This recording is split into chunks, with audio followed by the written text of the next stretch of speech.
প্ৰাৰ্থী হিচাপে হয় এই সমাজখন উন্নয়নৰ বাবে কোনো ইয়াৰ ৰোধ কৰিব।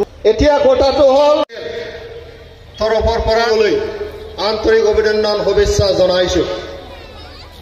শ্ৰদ্ধা ৰাইজসকল, ধন্যবাদ। और सबका प्रयास এই নিয়ে ভাৰতবৰ্ষ এগোচ্ছে। এজিপিৰ হাতীৰ কিন্তু আমি তিনিটা দল লগ লাগি পেলাই একেদৰ কাৰণে আমি কাম কৰি আছো। এই ভোটটো দিব আমি উপনিৰ্বাচন,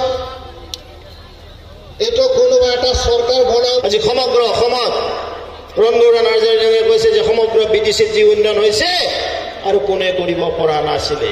আজি দেশে হাতীৰ ছবিত দীপ্তিময় চৌধুৰী বাইদেউ দিয়াৰ কাৰণে আহ্বান জনাইছো। তেখেত হৈছে মিত্ৰ গোষ্ঠীৰ প্ৰাৰ্থী। সেইকাৰণে ভাৰতীয়